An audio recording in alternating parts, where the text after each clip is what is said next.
இந்திய மகளிர் கிரிக்கெட் அணியின் முக்கியமான வீரர்களில் ஒருவர் ஸ்மிருதி மந்தனா. 29 வயதான இவர் துணை கேப்டனாக உள்ளார்.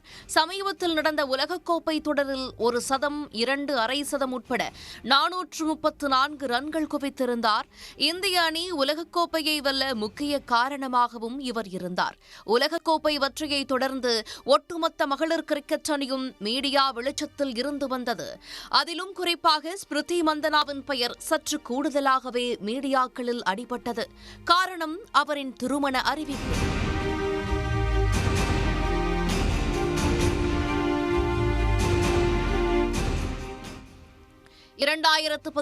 ஆண்டு விருது வழங்கும் விழா ஒன்றில் ஸ்மிருதி மந்தனா, பலாஷ் முச்சல் என்ற பிரபல இந்தி இசையமைப்பாளரும் ஜோடியாக கலந்து கொண்டனர்.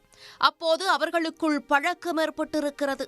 அதைத் தொடர்ந்து 2019 ஆண்டு ஸ்மிருதியின் பிறந்த நாளுக்கு பலாஷ் தனது இன்ஸ்டாகிராம் பக்கத்தில் ஹாப்பி பர்த்டே குவீன் என பதிவிட்டு ஒரு புகைப்படத்தை பகிர்ந்தார். அதற்கு ஸ்மிருதி தேங்க்யூ என பதிலளித்திருந்தார்.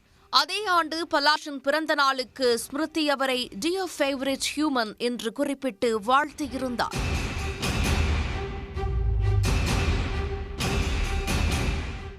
இதையடுத்து இவர்கள் இருவரும் காதலிப்பதாக செய்திகள் உலாவத் தொடங்கின. 2020 ஆண்டு ஒரு போட்டியில் சதம் அடித்த பிறகு ஸ்மிருதி மந்தனா தனது பேட்டை பார்த்து பலாஷ் முச்சல் பெயரை சொல்லிக் கொண்டே தனது சதத்தை அவருக்கு அர்ப்பணித்திருந்தார். அரசல் புரசலாக இருந்த அந்த காதல் விவகாரம் அதன் பிறகு உறுதியானது. இருவரும் கிட்டத்தட்ட 5 ஆண்டுகளுக்கும் மேலாக காதலித்து வந்த நிலையில் உலகக்கோப்பை வெற்றிக்கு பின் ஸ்மிருதி மந்தனா, பலாஷ் முச்சல் ஜோடி திருமணம் செய்ய முடிவெடுத்தனர்.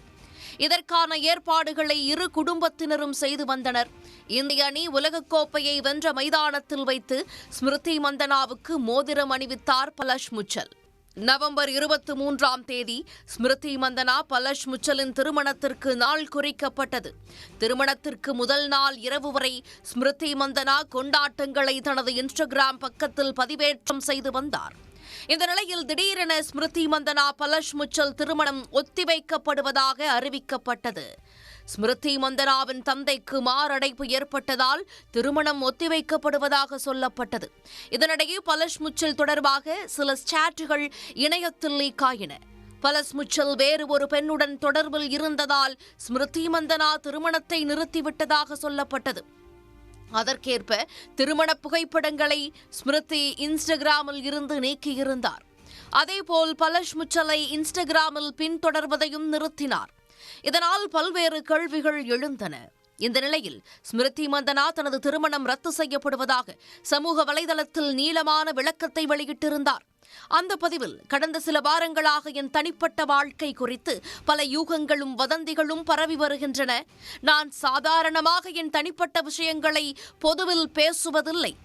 ஆனாலும் இந்த சூழலில் உண்மை வெளிப்படையாக சொல்லப்பட வேண்டும் என்று நினைக்கிறேன். திருமணம் ரத்து செய்யப்பட்டு விட்டது என்பது மட்டுமே உண்மை என குறிப்பிட்டிருந்தார். மேலும் அதே பதிவில் இந்த விவகாரம் இதோடு நிறுத்தப்பட வேண்டும், இரு குடும்பங்களின் தனி உரிமையையும் மதிக்கவும் நாங்கள் முன்னேற ஒரு இடம் தேவை. எனது வாழ்க்கையின் முக்கிய குறிக்கோள் எப்போதும் என் நாட்டை உயர்ந்த மட்டத்தில் பிரதிநிதித்துவப்படுத்துவதே, இந்தியாவுக்காக தொடர்ந்து விளையாடி மேலும் பல கோப்பைகளை வெல்வதே எனது முழு கவனமாக இருக்கும் என ஸ்மிருதி கூறியிருந்தார். ஸ்மிருதியின் பதிவுக்கு பிறகு இசையமைப்பாளர் பலாஷ் முச்சலும் தனது விளக்கத்தை இன்ஸ்டாவில் பதிவிட்டிருந்தார். என் வாழ்க்கையில் முன்னேறவும் என் தனிப்பட்ட உறவுகளில் இருந்து ஒரு படி பின்வாங்கவும் முடிவு செய்துள்ளேன். என் மீது ஆதாரமற்ற குற்றச்சாட்டுகள் பரப்பப்படுவதையும் அதற்கு மக்கள் திடீர் எதிர்வினை அளிப்பதையும் பார்க்கும்போது மிகவும் வேதனை ஏற்படுகிறது. இது என் வாழ்க்கையின் மிக கடினமான கட்டங்களில் ஒன்றாகும். ஆனாலும் நான் இதை அமைதியாக சமாளிப்பேன். ஒருவரை குற்றம் சாட்டுவதற்கு முன்பு சிந்திக்க வேண்டும்.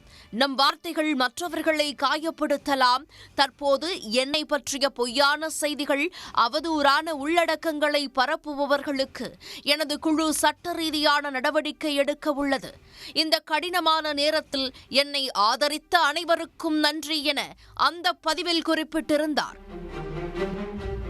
சம்பந்தப்பட்ட இருவரும் தங்கள் தரப்பு விளக்கத்தை அளித்துள்ளதால் சமூக ஊடகங்களில் உலா வந்த வதந்திக்கு தற்போது முற்றுப்புள்ளி வைக்கப்பட்டுள்ளது.